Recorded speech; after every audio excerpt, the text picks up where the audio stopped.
Sejam muito bem-vindos ao Mesa de Debates. Aqui quem está falando é o Guilherme. Vamos dar continuidade aqui na nossa programação da semana, conversando, debatendo, né, e falando sobre diversos temas que é de relevância aí, né, para a luta, né, para a classe trabalhadora e para aqueles que querem aí, né, buscar alternativas, né, da barbárie que nós estamos vivendo, né? E vamos conversar e vamos fazer algo que sempre faz aqui no Mesa de Debates, que é conversar aí com as organizações, debater política nacional e internacional, concepções teóricas e, né, e além de outras coisas a mais. E o convidado aí de hoje é o Matheus Crespo, ele que é do MRS, né? E vamos aí, né, conhecer um pouco essa organização, debater e tudo mais. Então, sem muita demora, tudo bem, Matheus? Antes da gente começar, por favor, fale um pouquinho aí de você. Tudo bom, Guilherme? Boa tarde a quem nos ouve aí, nos assiste. Eu sou militante do Movimento Revolucionário Socialista, na MRS. Já sou militante marxista, leninista, trotskista desde os meus 15 para 16 anos, lá ainda em 1997. Comecei minha militância no Rio Grande do Sul, no movimento estudantil, ainda no ensino médio, depois segui a militância universitária e como trabalhador, né? Minha militância eu comecei no PSTU e eu e vários outros ex-militantes, então, do PSTU, quando rompemos, né, num processo bem complicado, a gente entendeu que não era necessário revisar a nossa militância, ao contrário, né, a gente entendia que o que nós tínhamos feito até então estava correto do ponto de vista de reafirmar o marxismo, a luta pela organização da classe trabalhadora, pela Revolução Socialista, e, na verdade, foi a organização a qual nós pertencíamos que mudou de política, mudou de programa, mudou de método interno, inclusive. Então, tão logo a gente foi desligado do PSTU, a gente deu a continuidade à militância da mesma maneira, agora em outra organização, né? Já que o que mais é importante não é a sigla, né? Mas é o conteúdo político, é o programa. Então, seguimos aí a militância, no caso, a organização que a gente construiu se chamava Movimento Revolucionário, e depois de alguns anos, isso foi em 2007, em 2013 a gente fez um processo de debates que começaram em 2012, na verdade, e que em 2013 culminaram com a fusão do movimento revolucionário com outras duas organizações chamadas ARS e PRS, que provieram essencialmente também de rupturas com o PSTU e com o PSOL.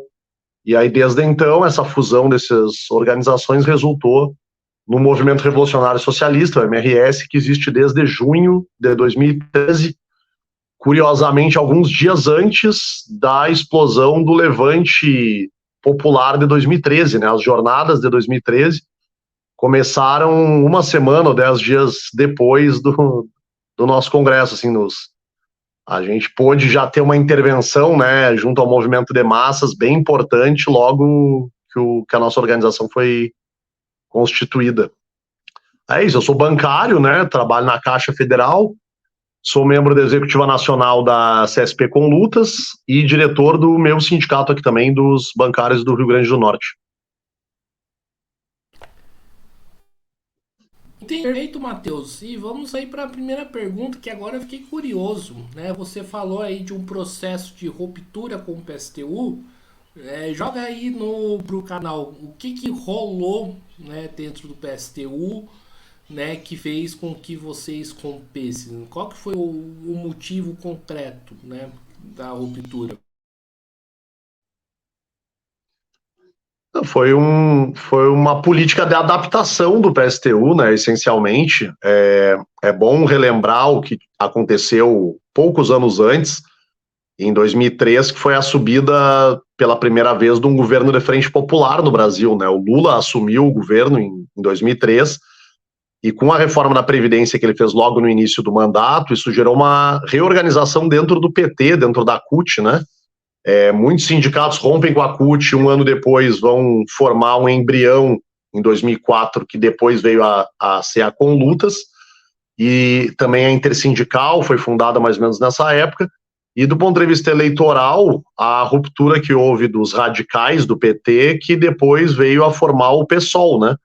Então houve uma reorganização política muito grande com a subida do PT ao governo em 2003, e o PSTU, que durante muito tempo tinha tido uma posição numericamente pequena, né, uma organização com poucos militantes, mas que tinha um espaço político bem consolidado e definido à esquerda do PT, com essas rupturas que houve, isso tudo meio que se embaralha, né? Num primeiro momento, o PSTU tem uma política mais contundente de crítica da formação do PSOL, mas à medida que o PSOL se consolida e cresce, isso gera uma pressão interna sobre o PSTU e o resultado é uma capitulação do PSTU. O PSTU não tendo como impedir a formação do PSOL, nem derrotar uma política de construção de um partido que funcionou como um dique, né? O PSOL surge e meio que atrai todos aqueles que se rompessem com o PT poderiam ir para o PSTU. Acaba que praticamente ninguém vai para o PSTU, os que rompem com o PT ficam numa posição intermediária, que é a que o pessoal assume, e ao contrário, muita gente do PSTU vai para o PSOL.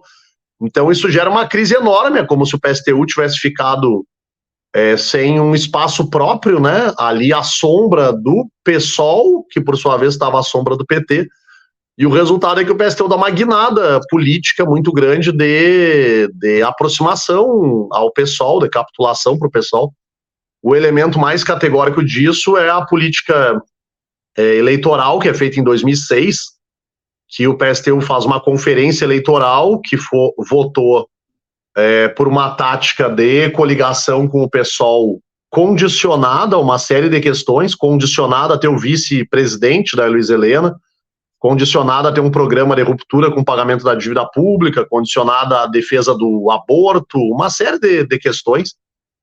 Nada disso foi cumprido pelo PSOL, o vice também não existiu, ou seja, as condicionantes para que essa tática fosse levada adiante, nenhuma delas foi realizada, e a conferência foi muito clara que, à medida que isso não ocorresse, o PSTU deveria ter candidato próprio, né? Mas não foi o que aconteceu, o Comitê Central acabou impondo uma outra posição, a revelia do que a base tinha decidido, e isso, num conjunto de práticas cada vez mais com métodos autoritários, antidemocráticos, alguns deles com similaridade, inclusive, com as organizações stalinistas, né, de perseguição interna e tal. E o resultado é que se calou qualquer tipo de divergência que pudesse ter. O congresso do PSTU, que estava marcado, inclusive, para 2007, foi adiado, tudo num processo de estrangulamento do debate interno, de intervenção em regionais como a nossa do Rio Grande do Sul, que não coadunavam com essa política nacional, e o resultado disso tudo foi a nossa ruptura, né? Fomos desligados do PSTU e a gente, na época, falava, e eu ainda reafirmo hoje, nós éramos os mais fiéis militantes do PSTU, né? Nós não rompemos com a política do PSTU. O PSTU é que rompeu com a sua própria política, né? Deu uma guinada à direita relativamente, e um processo de burocratização, de falta de democracia interna, e nós, os que rompemos, fomos os que mantivemos a política que até então era do partido como um todo. Quando o partido abandonou essa política, os que não concordaram com o abandono dessa política foram os que acabaram saindo do partido, né, contraditoriamente. E aí continuamos a nossa mesma política, com os mesmos princípios, o mesmo programa, só que com outra legenda e outra bandeira. Entendi. Ainda nessa questão da ruptura, tira uma dúvida minha, o Matheus, né? Em 2016, 2017, né, houve uma ruptura, né, significativa do PSTU que, né, resultou na resistência, né, o mais depois resultou na resistência. Essa ala, né, que essa política de aproximação do PSTU com o pessoal naquele momento era fruto de todo o comitê central ou era fruto dessa ala que mais tarde iria romper com o partido e iria para formar uma outra organização que iria compor o PSOL? Não, esse setor da que veio depois a ser o que hoje é a resistência era um setor mais entusiasmado, né, da aproximação com o pessoal, mas não se resumia a eles, né? É importante lembrar que as rupturas com o PSTU, que foram muitas, a maioria delas foi pela direita, né? Acho que nós talvez sejamos a única exceção de quem rompeu pela esquerda com o PSTU, ou melhor dizendo, rompemos para nos mantermos onde já estávamos, o PSTU é que foi para a direita dele próprio e de nós, né? Mas as outras rupturas todas foram à direita e isso não é por acaso, né?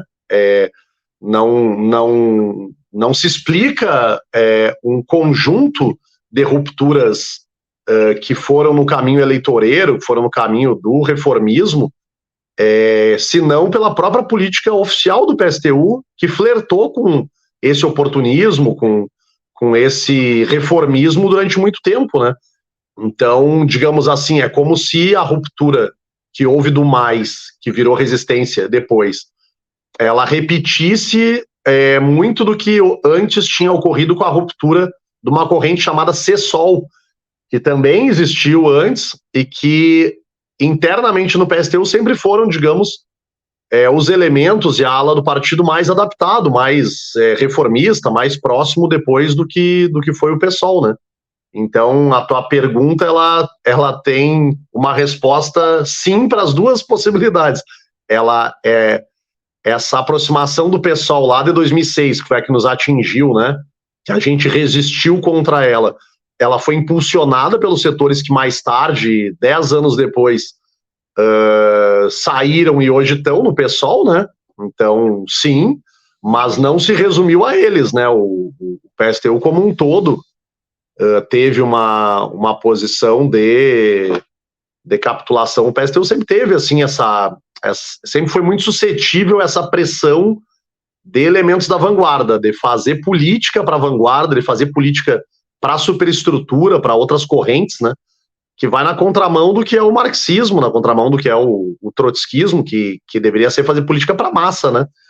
E ter táticas para a superestrutura, obviamente, para a vanguarda, mas as nossas políticas têm que ser determinadas pelas necessidades das massas e não pelas aspirações ou pelo grau de consciência da vanguarda, da superestrutura e fazer política para agradar o pessoal, por exemplo, ou aos militantes com quem muitas vezes a gente tem relação nas entidades e assim por diante, né?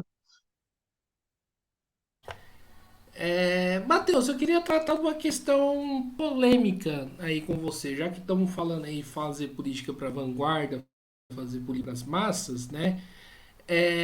Tira uma questão assim, como que, né? Depois a gente pode entrar aí no atual governo e tudo mais.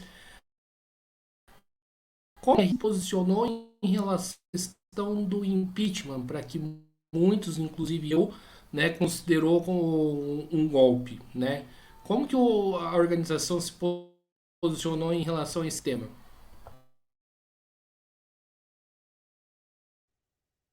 Nós, desde o primeiro momento de qualquer governo burguês, a gente milita para a derrubada desse governo, né? Isso vale para qualquer um, vale para o Sarney, para o Collor, vale para o Fernando Henrique, valeu para o Lula, para Dilma, Temer, Bolsonaro e Lula de novo agora. Então nós somos uma organização que conspira para que a classe trabalhadora tome o poder e isso necessariamente exige a destruição de todas as instituições desse Estado e a derrubada dos governos, né? Então, a gente sempre foi a favor da derrubada do governo Dilma, como de qualquer outro. Agora, é evidente que a gente defendia a derrubada do governo Dilma através de instrumentos da classe trabalhadora, de que fossem os próprios trabalhadores a derrubar esse governo e a construir um governo operário, né? Não foi o que aconteceu. Agora, a luta de classes, ela não é esquemática, né? Não é porque não aconteceu o que nós defendemos, que não foram soviets que derrubaram a Dilma, que não foram organismos da classe trabalhadora, que a gente não ache que o processo de derrubada da Dilma tenha sido decorrente de uma mobilização de massas. Nós não achamos que foi a Globo quem derrubou a Dilma, nós não achamos que foi a direita quem fez um putsch, um golpe contra a Dilma. O que existiu durante o ano de 2015 e 2016, né, até que a Dilma fosse derrubada, foram manifestações de massa nas ruas, né? Foram as maiores manifestações que o país já tinha tido, inclusive, mais do que nas diretas já, em 84, mais do que na queda do Collor. É bom lembrar que o governo da Dilma governava o país com 2 anos consecutivos de uma recessão enorme, né?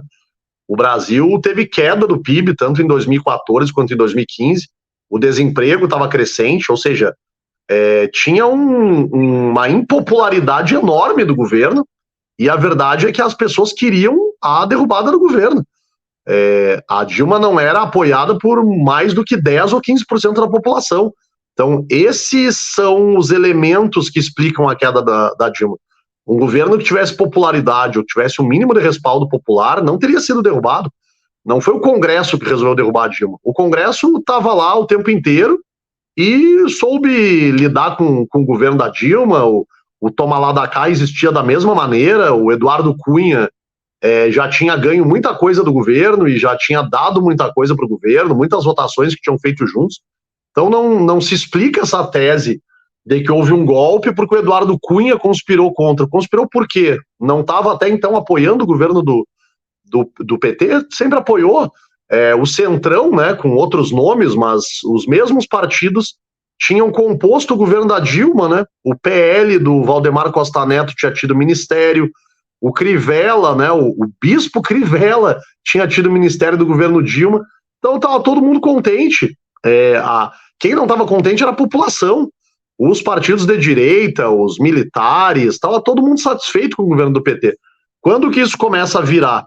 Quando a economia afunda, e quando a economia afunda não só passa a ser um mau negócio, está associado a um governo impopular, um governo que cortava verbas do orçamento, um governo que era mal visto pelo desemprego, pela crise social que o Brasil já vivia. Então, tu apoia um governo popular, mas um governo impopular, o preço já é mais caro, né?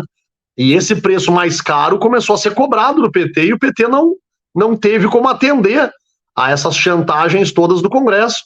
As emendas parlamentares, a corrupção que sempre rolou solta nos governos do PT e que deixava todos esses partidos roubarem junto com ele próprio, passou a ficar mais difícil num cenário de corte orçamentário, de paralisia das obras, né?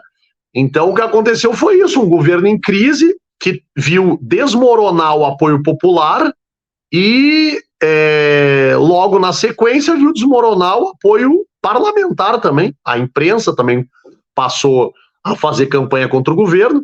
Então a derrubada da Dilma se deu absolutamente dentro da normalidade da democracia burguesa, que não é ética, a democracia burguesa não é correta, não é limpa, não é justa. A democracia burguesa é essa que a gente vê aí todo dia.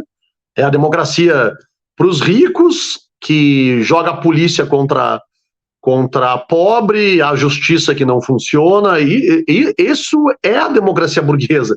Então, parlamentares se utilizarem de cláusulas, digamos, né, de regras que fazem parte dessa democracia suja, que é a democracia burguesa, para derrubar um governo que até então servia para eles, mas num determinado momento passou a ser inconveniente, está tudo dentro da regra do jogo.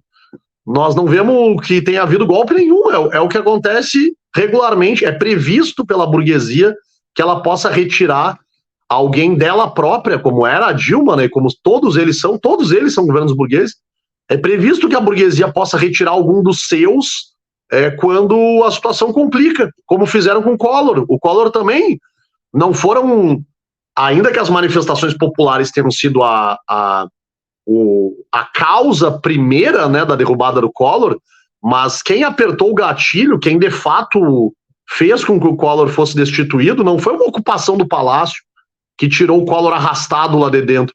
Foi uma votação de impeachment no Congresso também, contra o governo burguês. Quem votou o impeachment do Collor não foram organizações trotskistas, operárias, foram o MDB da época, foi o PSDB, foram os mesmos partidos que depois votaram o impeachment da Dilma, pelas mesmas razões, não porque fossem contra o Collor, ou porque fossem contra a Dilma, mas porque circunstancialmente esses governos já não serviam mais para eles, era melhor colocar um outro no lugar, conforme as regras que o próprio jogo permite, não tiveram que mudar a Constituição, não tiveram que rasgar a Constituição, usaram a Constituição, através dos meandros que ela tem, para descartar alguém que já não servia mais para eles, e o povo assistiu a tudo isso satisfeito, a verdade foi essa.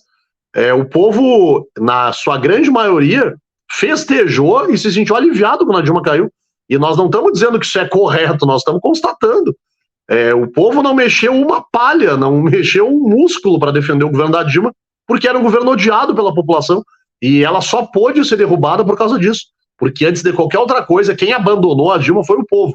O Congresso foi depois, diante de um governo que não tinha apoio popular e que também não tinha mais verba para distribuir, como sempre tinha feito, para a corrupção, para as negociatas, removeram ela para reiniciar do zero com um novo governo em que pudessem fazer arranjos mais favoráveis aos seus próprios interesses, que foi o que acabou acontecendo com o Temer, né? Entendi, embora eu particularmente discorde um pouco, né, em relação a isso. Então, mas vamos ao debate. Eu concordo, né, que o governo do PT é um governo burguês, né, e que o governo burguês precisa ser devidamente enfrentado e derrotado. Mas em contrapartida, né, isso não teria que ser feito sobre a direção da classe trabalhadora e não na direção aí de movimentos que são ligados à burguesia, como o MBL, grupos aí vêm para a rua e até mesmo setores, né, ou que se envolveram ou que são envolvidos aí diretamente com o bolsonarismo. Claro, né? Mas isso faz parte da nossa luta política, né? As coisas não são como a gente quer, né? A gente é materialista, não é idealista, né? Agora, por exemplo, está tendo uma guerra na Ucrânia que nós gostaríamos que tivessem soviets ucranianos derrotando os invasores russos, né? Que a Rússia hoje agride a soberania ucraniana e ocupa um país que é independente. E a gente entende que a reação ideal, né, que nós gostaríamos era que soviets populares, né, trabalhadores, operários, estivessem à frente de uma resistência contra o governo russo. Não é isso que está acontecendo. Quem chefia o governo da Ucrânia é um burguês de direita, que é o Zelensky, né? As Forças Armadas da Ucrânia são tudo menos uma organização operária. Mas o que nós fazemos diante disso? Não do mundo idealizado, não dos nossos sonhos de como a vida deveria ser, mas da vida real, da vida que existe. O que a gente faz diante desse conflito? Nós vamos lutar junto do exército ucraniano, nós vamos ser parte do que o povo ucraniano tem feito, e nós apoiamos a luta da Ucrânia contra a Rússia. Simples. Em vários outros momentos a situação também não é como a gente gostaria. As diretas já, é bom lembrar, não foram... quem conquistou a democracia no Brasil, a redemocratização, foi o povo na rua. Mas quem comandava os comícios lá das diretas em 84 era o Ulisses Guimarães, era a gente da pior espécie lá da direita mais corrupta e anti-povo. Eram essas as pessoas, era o Tancredo, que era um oligarca, né, de Minas Gerais, era esse tipo de gente que comandava os comícios das diretas. O que nós teríamos que ter feito na época, não ir nos comícios, não participar dos comícios, porque eles eram dominados pela direita. É evidente que nós tínhamos que ir nos comícios, inclusive para se diferenciar, para atacar, para denunciar os Tancredo da vida, os Ulisses da vida, mas era necessário estar lá dentro para fazer essa disputa, né? A derrubada do Collor, quando se tornou inevitável a permanência do Collor no governo, também foi um monte de oportunista que assumiu o controle das manifestações. O que nós deveríamos ter feito? Aqueles que estavam na luta contra o Collor deveriam ter abandonado as ruas do Fora Collor, porque alguns oportunistas se introduziram tardiamente nas manifestações do Fora Collor. Então, mesma coisa com a Dilma. Quem estava desde o primeiro momento nas ruas lutando contra o governo Dilma éramos nós. A direita nunca teve manifestação nenhuma contra a Dilma. Quando a queda da Dilma se tornou algo realmente possível, aí é que esses grupos surgiram ou se jogaram como prioridade nesse aspecto. Agora, onde estava a esquerda nisso? Se a Conlutas tivesse saído para a rua, se o PSOL tivesse saído para a rua, o PT obviamente não faria isso porque era o partido do governo, mas se o PSOL, que supostamente está à esquerda do PT, se o PSTU, se os antecessores aí da UP, se o PCB tivessem saído para a rua, se a Conlutas, se a Intersindical tivesse saído para a rua, nós não teríamos alguns milhões de pessoas sob a nossa influência conjunta da esquerda disputando aquelas manifestações de massa por uma ruptura pela esquerda? Com certeza. Então, assim, a direção ter sido capitaneada por gente de direita se explica também pela renúncia à disputa por essa direção política por parte da esquerda. A esquerda, quando o governo da Dilma começou a balançar, saiu em defesa incondicional do governo da Dilma. Mostraram que, de fato, nunca foram oposição à Dilma, que, na verdade, eram apoiadores disfarçados do governo, né? Quando realmente se colocou a possibilidade de que aquele governo caísse, saíram a se transformar em escudos do governo. Essa discussão da confusão, digamos, do que são os processos e o que são a direção dos processos, ela é histórica, né? Ela é de séculos. Vou dar um exemplo recente e um pouco mais antigo. O exemplo recente, junho de 2013, voltando a falar do Levante de 2013, boa parte das consequências de 2013 também foi um crescimento de parte de grupos de direita organizados, mas isso significa que o Levante de 2013 teve alguma coisa de direita? Absolutamente. Os levantes de 2013 foram essencialmente populares, estudantis, mas tiveram um profundo caráter de esquerda, ainda que não de maneira consciente, não de maneira talvez falada explicitamente, mas quando se luta contra o aumento do preço do transporte, por mais verba para a saúde, mais verba para a educação, contra aquelas obras faraônicas da Copa e das Olimpíadas, contra a corrupção, isso não é uma pauta da esquerda? Claro que é uma pauta da esquerda. A população saiu para lutar contra um governo que não atendia às suas necessidades e que direcionava o orçamento para os ricos, para grandes eventos, para coisas que não tinham nada a ver com os interesses da população. Mas 6 meses depois, quem estava coordenando os atos era o grupo tal, A, B ou C. Bom, daí isso significa que nós perdemos a luta política pela direção daquele movimento. Ok, se ganham direções, se perdem direções. Agora, o movimento era um movimento extremamente progressivo. Vou dar um outro exemplo agora, mais antigo e internacional. A queda do Muro de Berlim na Alemanha em 89, ou mesmo o desmantelamento da União Soviética em 91. Os stalinistas até hoje acham que foi equivocado aquilo. Eles acham que quem saiu para derrubar o muro era de direita, era fascista, era capitalista, e não era. Eram trabalhadores normais, era a maioria da população que não suportava mais ver um governo entreguista que já era um governo restauracionista do capitalismo, ainda que sob a mão de ferro de partidos cujo nome ainda eram partidos comunistas, mas partidos que impediam qualquer tipo de liberdade democrática das pessoas e que vinham deteriorando a vida das pessoas através do retorno, do desemprego, da fome, de coisas que por décadas não tinham existido nesses estados. As pessoas que saíram para as ruas saíram para derrubar essas consequências, saíram para lutar pelo seu salário, pelo seu emprego, pelas suas condições de vida. Não saíram porque tinham sido convencidas a apoiar o capitalismo. Então, eram movimentos, e foram movimentos extremamente progressivos, foram revoluções populares as que derrubaram os regimes da Alemanha Oriental, que derrubaram o regime stalinista na União Soviética, extremamente progressivo. Se nós estivéssemos lá, e se ocorrer algo semelhante novamente, os marxistas não podem hesitar em nenhum momento de que tem que apoiar esse tipo de movimento. Mas a consequência disso é que depois ficou pior ainda. Veio o Yeltsin, veio o Putin agora, bom, nós não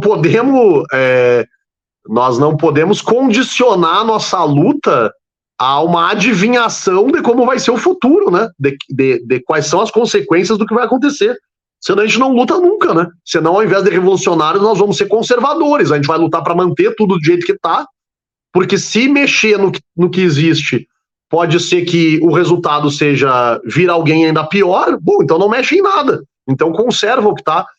Até é um raciocínio que tem alguma lógica nisso, mas é alguma lógica para quem é conservador. Não, a pessoa não pode ter esse tipo de raciocínio e ainda querer dizer que é um revolucionário, que é um socialista. Não é. É um defensor do capitalismo, é um defensor da conservação das coisas como estão, porque mais teme que as coisas possam piorar do que possam melhorar. E não é esse o espírito da classe trabalhadora, né? O Marx, desde o Manifesto Comunista, já apontava que a classe trabalhadora ela é tão revolucionária, ela é tão dinâmica, justamente porque ela não tem nada a perder a não ser as suas correntes. Então a classe trabalhadora tem que estar disposta, e a gente está disposto a se jogar em lutas que são de vida ou morte, que pode ser que ao final a gente saia derrotado e que tenham processos temporariamente de retrocesso, inclusive, de que o que venha depois de um processo revolucionário seja uma derrota e um governo ainda pior do que o que tinha antes. Mas nós não vamos nunca deixar de lutar e nunca vamos deixar de apostar em um futuro melhor, ainda que eventualmente possa ter algo pior. Então, fui mais longe e abrangi mais do que tu me perguntou, mas essa é a dinâmica, digamos, da lógica da luta revolucionária sempre. Ah, mas quem tomou conta das manifestações depois foi o MBL. Bom, culpa da esquerda, inclusive, que ficou dentro de casa. A esquerda ficou dentro de casa, embaixo da cama, com medo de ir para a rua, ou torcendo de maneira disfarçada para a sustentação do governo da Dilma, torcendo que ela não caísse. Bom, aí fica difícil, né? Querer dirigir algum processo de massa, se quando as massas saem para a rua, nunca tá bom. Não, as pessoas saíram para a rua, mas não era do jeito que a gente queria. Elas estão vestidas de amarelo, elas estão com camiseta da seleção, elas não estão falando em luta de classes, elas... Bom, aí realmente é uma idealização tão grande de como deveria ser a luta, que acaba que se perde toda a luta real, concreta, do que existe, né?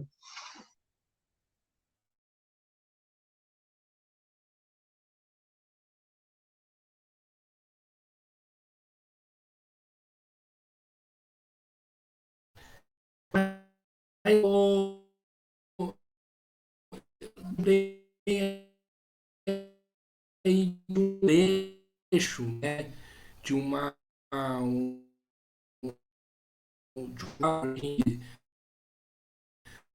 saiu da Dilma e foi aí para a União Soviética, né? Eu lembrei de uma frase do Trotsky que ele dizia que a queda do Stalin sobre a direção da classe trabalhadora seria algo progressivo e a queda de Stalin, né, sobre a direção imperialista seria algo regressivo. Né, o Trotsky estava certo nessa análise, na sua opinião, já em cima de tudo isso que a gente estava conversando? Tava, claro, certíssimo. E isso vale para hoje também. Se os Estados Unidos invadir o Brasil para derrubar o Lula, nós vamos lutar junto com o governo brasileiro contra a derrubada do Lula. Exatamente isso, certíssimo. Se a Dilma tivesse sido derrubada pela CIA ou pelos Estados Unidos, nós teríamos defendido o mandato da Dilma. Exatamente. Só que não foi isso que aconteceu. Não foi a CIA quem derrubou a Dilma. A CIA estava satisfeitíssima com o governo da Dilma. O Lula, poucos anos antes, tinha sido dito que ele era o cara, né? O imperialismo estava contente com o governo do PT, como os grandes empresários sempre tiveram. O PT sempre garantiu lucros para eles todos. Os bancos nunca lucraram tanto como tinham lucrado naqueles governos do PT. Por isso que eu digo, o que levou à queda da Dilma, e é isso que é importante a gente entender, foi a economia que foi por água abaixo, 2 anos de recessão violentíssima, e os efeitos sociais que fizeram com que o governo do PT perdesse o apoio social. Por que as frentes populares são apoiadas por gente da direita? Por que historicamente, e também no Brasil, gente como a Fiesp, a FENABAN, apoiam governos do PT? E apoiaram agora, por exemplo, na última eleição. A Fiesp fez carta para defender o PT, a FENABAN também. Carta pela Democracia, criticando o Bolsonaro, apoiando o PT. O Itaú sempre financiou muito mais ao PT do que os outros candidatos nessas últimas eleições. Por que eles fazem isso? E não com um candidato que seja diretamente deles, um candidato que seja alguém da direita da gema mesmo. Porque a Frente Popular, ela tem um trunfo, ela tem uma vantagem sobre as outras candidaturas burguesas, que é o fato de que ela tem prestígio junto às massas e ela consegue conter as mobilizações de massa de uma maneira muito mais eficiente do que a direita. A direita faz ataques e a massa reage, porque a massa não enxerga aquele governo como sendo seu. A esquerda faz o mesmo ataque e a massa muitas vezes não reage porque fica confusa. Ou mesmo tem os sindicatos que são ligados àquele governo pedindo para as pessoas não se manifestarem, pedindo trégua, ameaçando que se manifestar contra aquele governo que é ruim, pode virar algo ainda pior. Então, o grande trunfo, a grande vantagem da Frente Popular junto à burguesia é, digamos, prometer para a burguesia que ela vai ser mais eficaz em conter as massas. Quando as massas abandonam esse governo, o trunfo deles deixa de existir. Um burguês não tem por que apoiar o PT se o PT não consegue mais entregar aquilo em que ele é bom, que é conter as massas. Se ele não contém mais massa nenhuma, porque a massa já está com ódio daquele governo do PT, aquele governo deixa de ter sentido, a burguesia vai lá e descarta ele, coloca, bom, se o PT só está aí porque eles são melhores em impedir as lutas, né? Eles garantem para a gente um cenário social mais tranquilo, sem tanta convulsão social, para a gente seguir explorando. E isso que eles nos entregam não estão mais conseguindo fazer, estão aí milhões nas ruas, é manifestação, é levante de 2013, eram milhões nas ruas de novo contra a Dilma em 2015, então vamos chutar esse governo, se é para enfrentar a população sem contenção nenhuma, melhor colocar um diretamente nosso. Então foi isso que aconteceu com a Dilma, não foi um golpe orquestrado pela CIA, porque quem diz essas coisas que foi um golpe, os Estados Unidos deu um golpe, a Globo deu um golpe, tem que explicar por que não deram esse golpe em 2013, por que não deram em 2011, por que não deram em 2009, em 2007. É uma pergunta que eu faço até, não sei se a gente pode aqui inverter o questionador, mas por que não deram esse golpe antes? A Globo não estava lá do mesmo jeito? Ou a Globo virou de direita só em 2015? A CIA não estava lá em Nova York, não estavam lá, eram as mesmas instituições. Então por que eles esperaram para dar o golpe em 2016? Eles não tinham força antes? Por favor, né? Então eles só não houve esse golpe antes porque nunca foi a ideia de ninguém dar golpe nenhum. O golpe era o próprio governo do PT, o governo do PT estava fazendo tudo o que a burguesia queria. Quando parou de fazer, porque veio a crise econômica, digo novamente, 2 anos de recessão violentíssima. Isso explica as coisas. A economia é o motor das coisas. Vou dar um outro exemplo. Os 2 anos anteriores à derrubada do Collor, sabe o que teve no Brasil? 2 anos de recessão violenta. A história não a história não é, digamos, 2 mais 2 são sempre 4, né? Não existe uma fórmula de que sempre que houver 2 anos de recessão forte seguidas, o governo de turno vai ser derrubado. Mas é óbvio que tem uma relação, né? Nunca tinha havido 2 anos com uma recessão tão forte como aconteceu em 91, 92. Resultado, crise social, o governo já não arrecada mais impostos, tem que cortar orçamento, tem que parar e fechar a torneira das emendas parlamentares, ou seja, vai perdendo apoio entre o Congresso, vai perdendo apoio entre a população. Resultado, crise, desgaste, mobilização popular, Collor derrubado.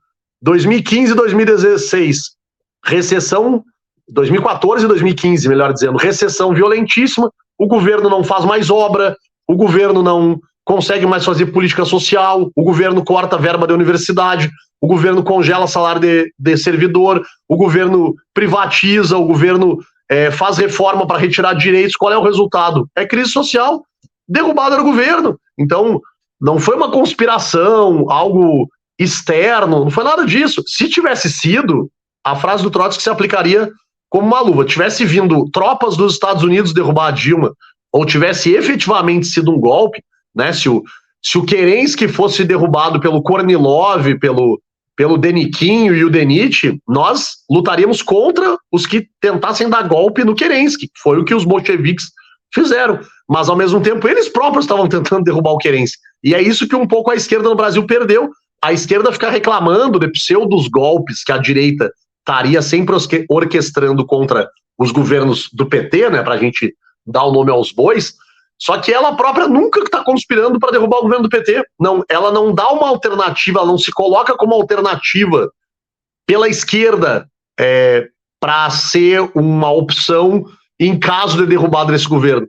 Então, se a massa um dia resolver derrubar o Lula agora de novo, nesses próximos 3 anos, a única coisa que ela vai enxergar pela frente é uma alternativa de direita, que a esquerda se recusa. A esquerda hoje só atua por dentro das 4 linhas e das instituições burguesas. Os únicos grupos que cogitam a hipótese de derrubar presidente, de fazer alguma outra coisa, são a direita. Então, se a população um dia se cansar do Lula e resolver derrubar o governo, ela vai olhar para o lado e as únicas pessoas que vão estar dispostas a organizar essas pessoas que querem derrubar o governo vão ser a direita. Isso é profundamente lamentável, né? Isso mostra o que virou a esquerda institucionalizada hoje no Brasil.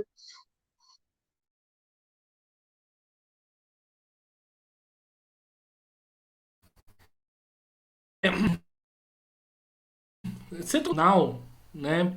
Mas eu pergunto agora, da alternativa de esquerda, algo que eu acho que aí a gente vai ter bastante acordo, né, que é necessário perante o atual governo, ter uma alternativa de esquerda que seja a oposição, né, operária, uma oposição revolucionária dentro em relação ao atual governo.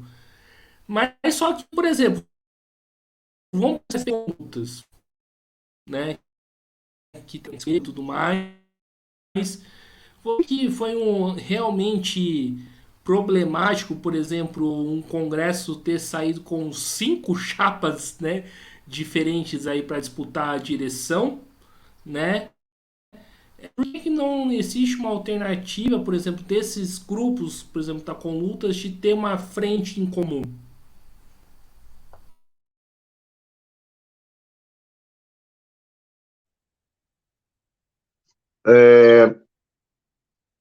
Eu não sei se eu vou explicar ou vou mais confundir, mas é importante a gente ver as questões da unidade ou da divisão sob o ponto de vista político, programático, né? A gente tem muitas vezes a tendência à simplificação de entender que os processos são resultante dos desejos das pessoas.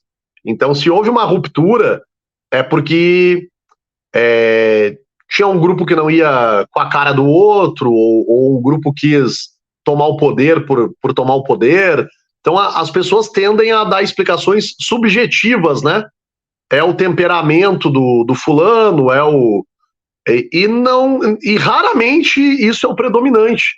Embora esses elementos existam, né, e que muitas vezes também contribuem, mas os processos de unidade e de divisão, eles se dão essencialmente em razão da dinâmica da luta de classes, né?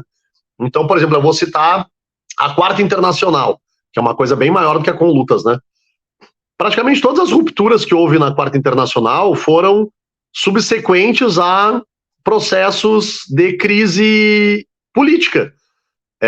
E também houve momentos em que houve unificações de quem estava rompido na Quarta Internacional, geralmente em razão também de fatos políticos. Então, por exemplo, no pós-guerra, né, com, digamos, um prestígio relativo do stalinismo, por ter comandado ou pelo menos ter libertado parte da Europa do nazismo através do Exército Vermelho e da resistência, dos partisãs, dos partidos comunistas e tal, os stalinistas ganham prestígio temporariamente e por conta disso os trotskistas se dividem, porque uma parte dos trotskistas, eu estou sendo bem esquemático, uma parte dos trotskistas vai para a órbita dos stalinistas, né? Notadamente o Mandel, né? A estratégia decenal de entrismo nos partidos comunistas, stalinistas e tal, e uma parte se recusa a fazer isso. Então, o trotskismo racha, não porque as vaidades, as personalidades, ou sei lá o que, entraram em um momento incompatível. As pessoas eram as mesmas alguns anos antes. Por que não racharam antes? Racharam nesse momento diante de uma pressão objetiva que foi o fortalecimento dos partidos stalinistas. Vem a Revolução Cubana em 59. Com a Revolução Cubana, é um momento em que, digamos, toda a esquerda se unifica em torno da defesa de Cuba. E aí a Quarta Internacional volta a ter um período de reunificação, em função de quê? Da experiência cubana. Depois, novamente, tem algumas rupturas, algumas unidades, até que veio o ano de 79, Revolução na Nicarágua. O que aconteceu na Nicarágua foi um processo extraordinário, fantástico, mas que o resultado, que foi o governo sandinista, foi um governo que se recusou a expropriar a burguesia, que ficou dentro dos limites do capitalismo, e diante desses limites que eles próprios impuseram à Revolução, uma parte dos que estavam lutando na Nicarágua, entre eles a Brigada Simón Bolívar, organizada pelo Nahuel Moreno, começam a militar para que a Revolução vá mais adiante. E aí começam a se atritar com os sandinistas. Os sandinistas terem expulsado a Brigada Simón Bolívar e os sandinistas terem transformado lutadores heróicos, trotskistas, morenistas, em seus inimigos, digamos que já era esperado. Só que o que não era esperado é que os mandelistas, né, que também eram trotskistas, que também estavam junto com os morenistas na Quarta Internacional, os mandelistas apoiaram a repressão dos sandinistas contra a Brigada Simón Bolívar. O que acontece imediatamente depois? Racha a Quarta Internacional de novo. E não tinha como não ter rachado. Aí racham, de um lado, Mandel, essencialmente, né? Do outro lado, Moreno e o Pierre Lambert, na França, que também se solidariza com a Brigada Simón Bolívar, denuncia o que fez o mandelismo e tal. Dura 2 anos essa unidade, de 79 a 81. Em 81 vão lá e racham os morenistas e os lambertistas, que saíram juntos de 79, contra os crimes do apoio do Mandel aos sandinistas. Esses dois aliados, Lambert e Moreno, rompem em 81 de novo, só 2 anos depois. Por quê? Porque não se aguentaram? Porque nas reuniões não se suportavam? Não, porque em 81 ganha o governo da França, o François Mitterrand, e o grupo do Lambert, que era o ACI, resolve entrar no governo e apoiar o governo. Então as rupturas, elas têm explicações políticas, elas não são má vontade de ninguém. Por que a Conlutas tem tanta divisão?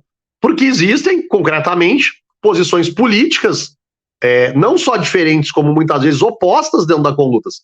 O PSTU, nesses últimos anos, transformou as unidades com grupos oportunistas e com a bandidagem sindical mesmo, com grupos criminosos dos sindicatos, com gente que é corrupta, que rouba dinheiro das entidades, que bate em oposição, que desliga microfone em assembleia. Os caras fazem esse tipo de coisa, os caras roubam a eleição sindical. Eu não estou falando nenhuma novidade aqui, todo mundo sabe o que parte desses grupos faz, e o PSTU transformou a unidade com esses grupos em algo natural. Não é uma exceção em um caso absolutamente extraordinário que a pessoa pode dar as 1001 explicações.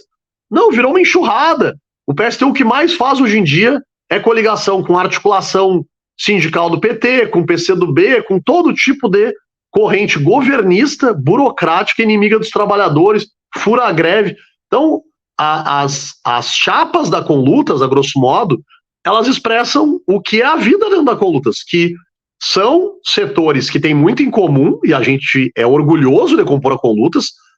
Tem várias lutas que a gente toca em comum com o PSTU, com as correntes do PSOL que estão lá dentro, com outros grupos. Agora tem vários que nós não estamos juntos, não porque nós não queiramos, mas porque o PSTU fez uma escolha, que é uma escolha de estar na órbita de setores ligados ao governismo.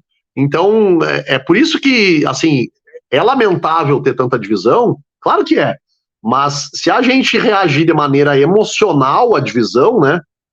Que ruim que é a divisão, vamos pensar juntos aqui em nos unir, não é essa a solução.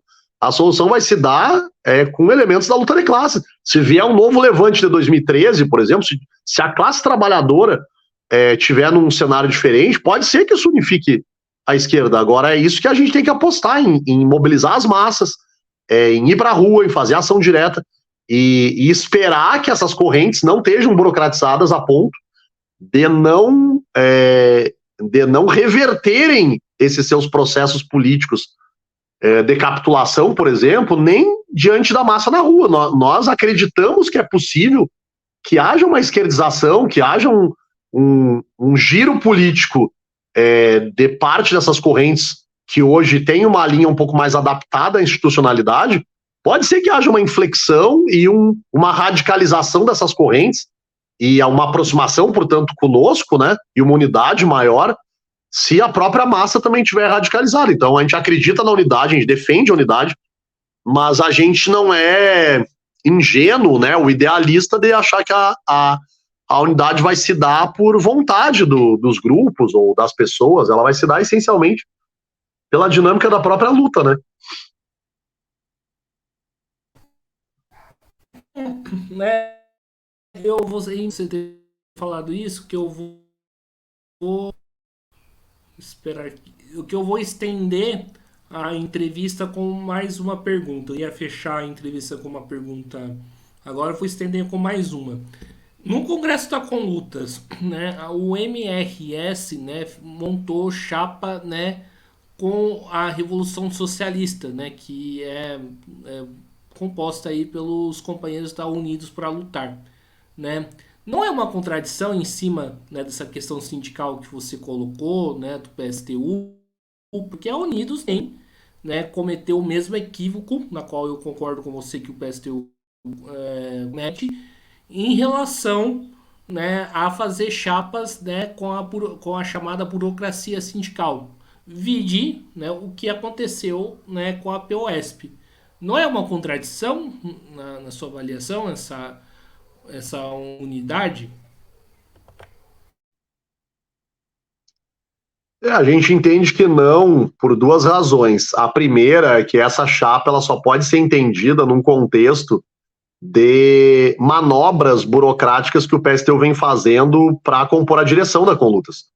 Então, por exemplo, né, o PSTU mudou os estatutos da Conlutas e a interpretação sobre a conformação da direção e estabeleceu uma cláusula de barreira para alguém compor a direção da Conlutas.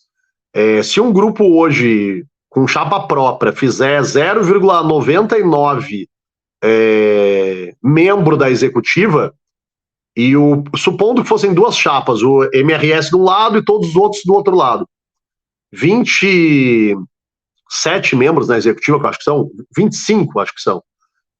Seja como for, 25 ou 27. Vou pegar o exemplo descendo 25. Se o PSTU fizer, e todos os outros grupos fizessem 24,01 membros na executiva, e nós fizéssemos 0,99, graças a essa manobra e essa mudança antidemocrática que o PSTU fez, os 24,01 arredondam para 25 e o 0,99 arredonda para 0. É uma coisa completamente escandalosa, um absurdo, né?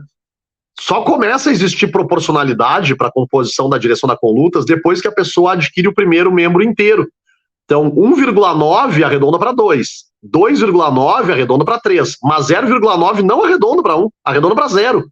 Então, isso é uma manobra, né, e um ataque justamente às organizações minoritárias que tem na Conlutas. A gente tem orgulho de dizer que acho que são 6 congressos da Conlutas que, após esses congressos, a direção era eleita na reunião da coordenação nacional imediatamente depois. Em todas essas reuniões, em todas as disputas pela direção da Conlutas, o MRS teve chapa própria. Em todas. Nós somos o único grupo que sempre fez isso. Nós nunca ficamos vendendo o nosso apoio político em troca de cargo na direção, como infelizmente a maioria dos grupos fez e alguns seguem fazendo. Então nós nunca fizemos isso.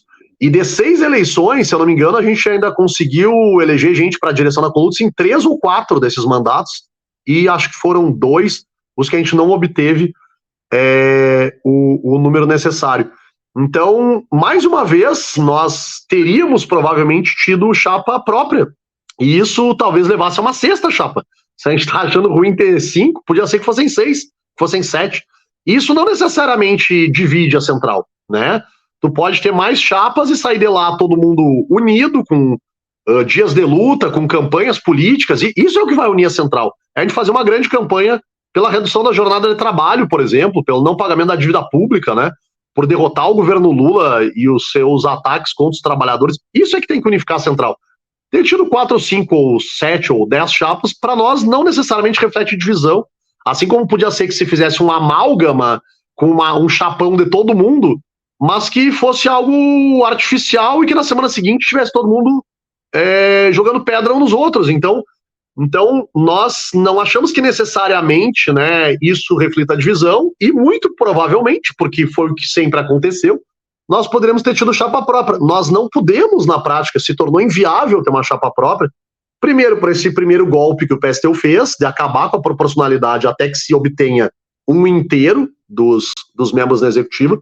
E o segundo golpe, que foi o golpe de mudar novamente o estatuto para fazer com que agora a direção seja eleita em Congresso, o que até pode ter os seus méritos, mas jamais, sob hipótese alguma, fazer com que essa mudança vigesse para o próprio Congresso em que foi votada a mudança. Isso é um escândalo, do ponto de vista até do direito burguês, né? É uma coisa inadmissível isso, e entre os operários muito pior.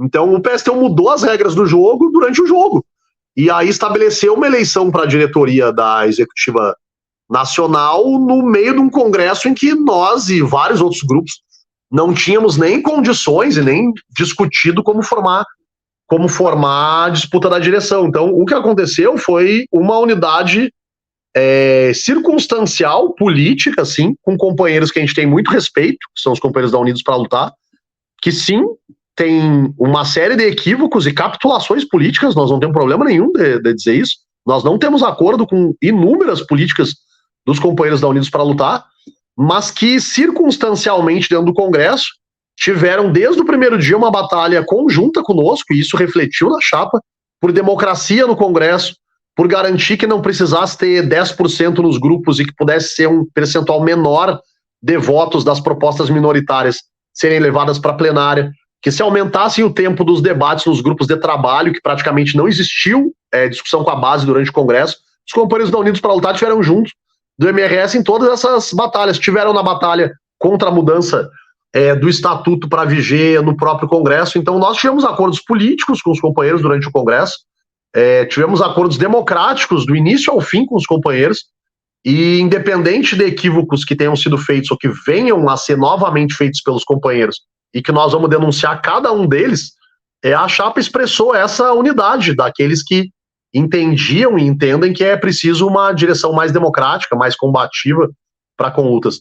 E nós, na época, não sabíamos e não poderíamos saber de polêmicas futuras que ocorressem, mas olha o curioso, por exemplo, agora há alguns poucos dias teve a greve dos setores de transporte em São Paulo, né?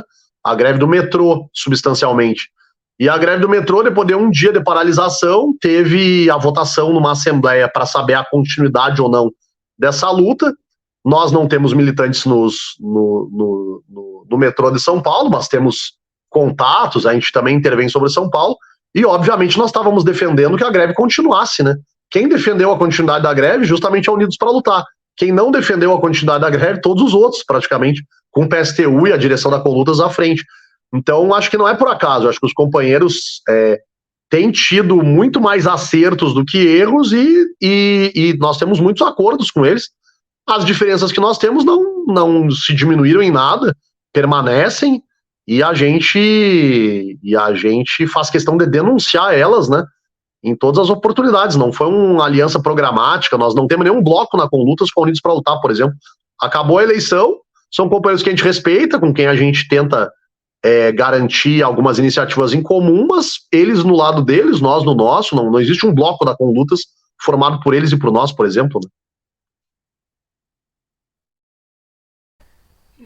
né? Maravilha, então vamos aí para a última pergunta, né? Já que nós estamos falando aí do governo Lula, ô Matheus, eu gostaria de saber qual que é a sua avaliação do atual, né, governo, desses 10 meses, né, de governo Lula. E uma questão que eu sempre tento debater aqui, né, eu falei aí mesmo se colocando contra o governo, achando que é o governo burguês, a posição do impeachment, né, a gente debateu aqui, mas eu acho que uma questão que a gente precisa colocar aqui, como quebrar essa hegemonia petista que está entre as massas, né, que influencia bastante as massas, trazer, né, amplos setores aí para as ideias revolucionárias. Como fazer isso? Bom, primeiro sobre o governo Lula, é um governo desastroso, né? Desastroso sobre todos os aspectos. É o pior governo do PT de todos os que já existiram. O quinto mandato do PT é o mais à direita e o mais inimigo dos trabalhadores. É um governo que tem miliciana, né, no ministério. A miliciana só saiu porque resolveu trocar de partido, e o partido dela pediu para ela sair do ministério. Se dependesse do Lula, ela não tinha saído, tinha passado os 4 anos do mandato sentada junto com ele. É um governo que tem corrupto dentro do governo, gente condenada, né, gente com processo, e cada vez tem mais. Toda troca de ministério colocam mais corrupto lá para dentro. É um governo que tem todo tipo da direita, né? Quando parecia que tinham chegado no auge de ter MDB, TPP, ter toda a bandidagem lá dentro, agora tem União Brasil, tem o Republicanos dentro do governo, né? O partido do Tarcísio em São Paulo tá dentro. Então é um governo, entre aspas, com fascistas dentro do governo, né? Nós temos uma discussão sobre isso, do que efetivamente é o fascismo, né? A gente discute um pouco essa banalização, né? Assim como a direita mais lunática, todo mundo que é minimamente da esquerda ou democrático, eles xingam de comunista. Uma parte da esquerda também acha bonito e tem esse fetiche de que todo mundo que é de direita é fascista, né? Mas deixando isso de lado e não entrando nesse aspecto, agora todos os que foram chamados, boa parte dos que foram chamados de fascistas nos últimos anos, foram nominados como fascistas, estão no governo aí. Então, se eram fascistas no governo do outro, são fascistas agora. Então, é um governo com fascistas, né? Então,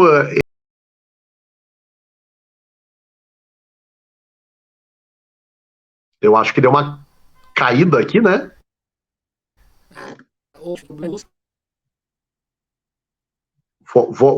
Vou retomar, acho que talvez não tenha se perdido. Então, é um governo desastroso sobre todos os aspectos. Um governo que atacou direitos trabalhistas, um governo que não reajustou o salário mínimo sequer com a regra que ele próprio criou, né? Essa regra de inflação mais PIB dos anos anteriores. O governo não foi capaz de cumprir a regra dele próprio, que já é uma regra horrorosa, né?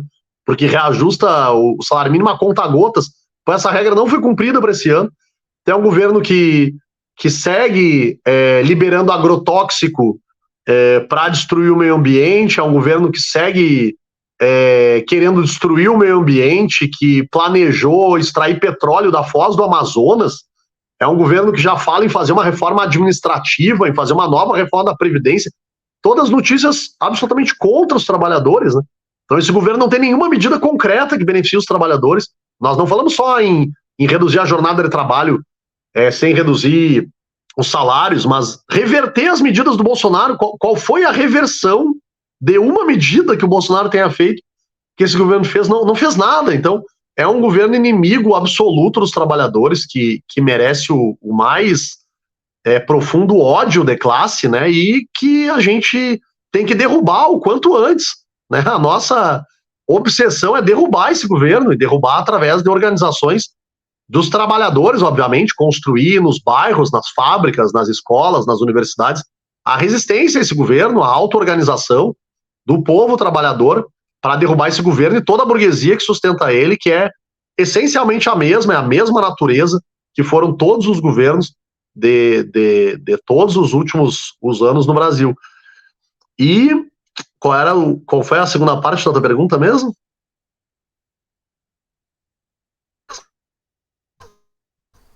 Essa hegemonia do pensamento petista que está entre as massas, Sim. E trazer amplos setores aí para as ideias revolucionárias.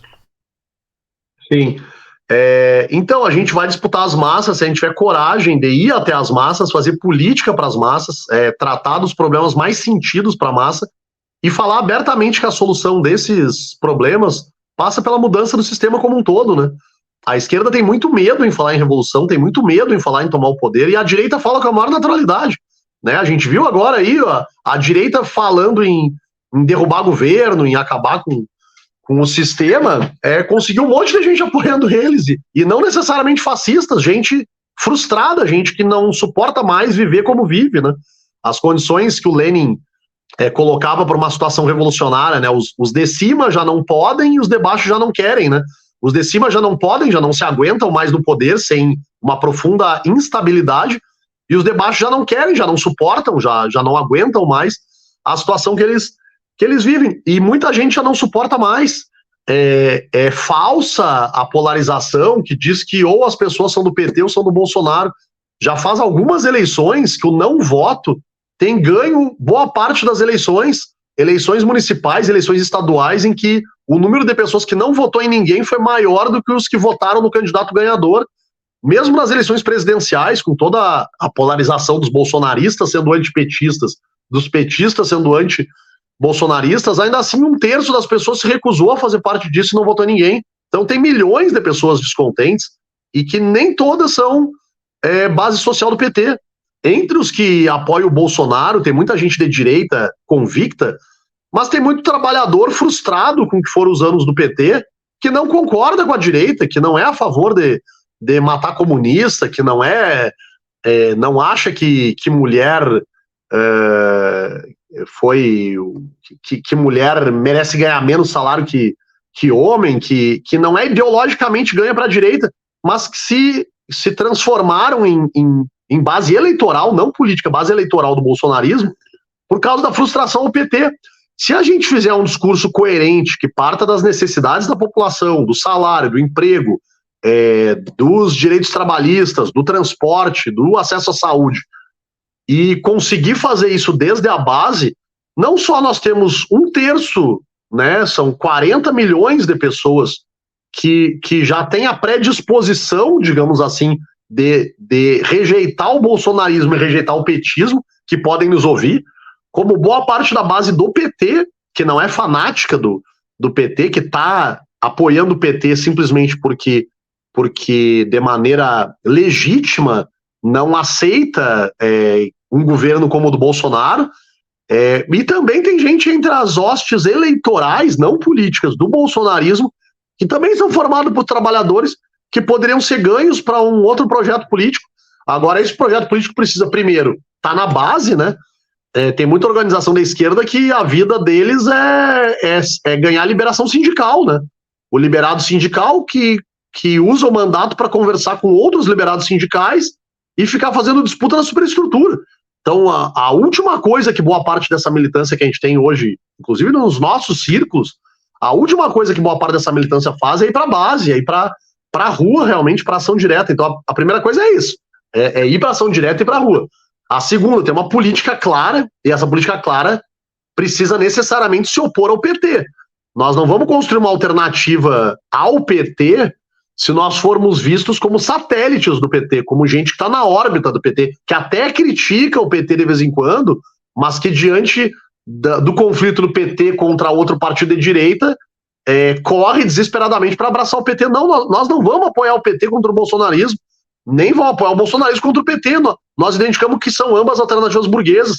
Se as pessoas virem que tem gente que realmente é independente, que defende uma outra posição política, nós achamos que isso, combinado com a ação direta, com a luta de classe, isso é possível que se vá construindo uma possibilidade, né, de um setor minoritário, nem que seja no primeiro momento, mas um setor minoritário de massas, vir para uma organização independente, classista e socialista.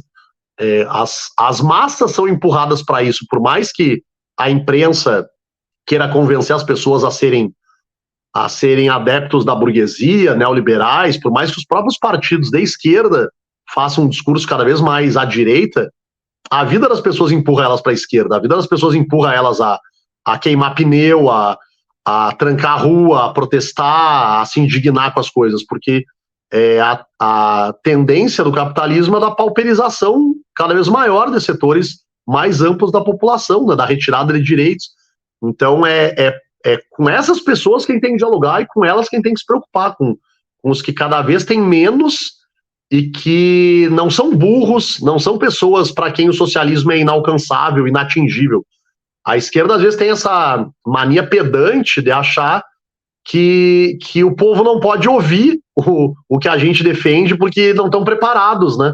Então a gente fala em marxismo entre nós, mas ninguém fala em revolução, ninguém fala em socialismo perto do trabalhador, porque o trabalhador ele não é capaz de entender isso. Ele é capaz de entender, sim, desde que, obviamente, isso não seja uma coisa jogada sobre ele de uma maneira escolástica, né, de uma maneira arrogante, pedante, mas ligando isso aos problemas da vida da pessoa. Isso é o marxismo, né?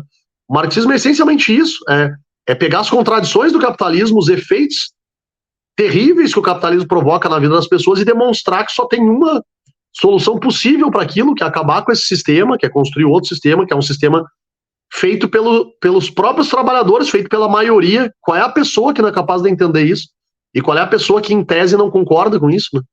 Então, essa, digamos assim, a esperança e a tarefa nossa, né? Nos colar com a massa, porque a massa é quem vai dar a resposta. Não somos nós, em nome da massa, é a própria massa. O nosso papel é de insuflar, de agitar e de mobilizar essa massa, mas são eles mesmos quem vão nos dar as respostas e as saídas. Então é isso aí, pessoal. Estamos encerrando aqui mais uma entrevista do Mesa de Debates. Quero aqui agradecer imensamente a participação do Matheus Crespo, né, do MRS, né, dizer que gostei demais aí do nosso papo, né, algumas divergências, mas assim extremamente, né, normal aí para o debate político e também saudável, né. Achei que o debate foi muito bom. E passo a bola aí para o Matheus fazer suas considerações finais. Não, eu que te agradeço, Guilherme. A gente se conheceu no Congresso aí, eu admiro bastante o trabalho dos jornalistas independentes, né, do pessoal da área de comunicação, que faz um trabalho bastante, digamos assim, duro, né, de contra uma hegemonia midiática aí, né, do discurso único aí da direita e tenta furar essa bolha, né, com meios alternativos de comunicação e que são tão fundamentais para nós, né, então eu só te parabenizo, te agradeço, né, pela oportunidade, como tu disse, a gente não precisa necessariamente concordar, mas a gente precisa conhecer e debater, né? Você não pode ter medo do que é divergente ou estigmatizar, né? Então, que bom, né, que a gente conseguiu bater esse papo aqui. Vou fazer questão de divulgar depois aí a mídia aí com o conteúdo da nossa conversa aí para os nossos contatos militantes também, né? E te agradeço, acho que foi bastante bom aí. Valeu.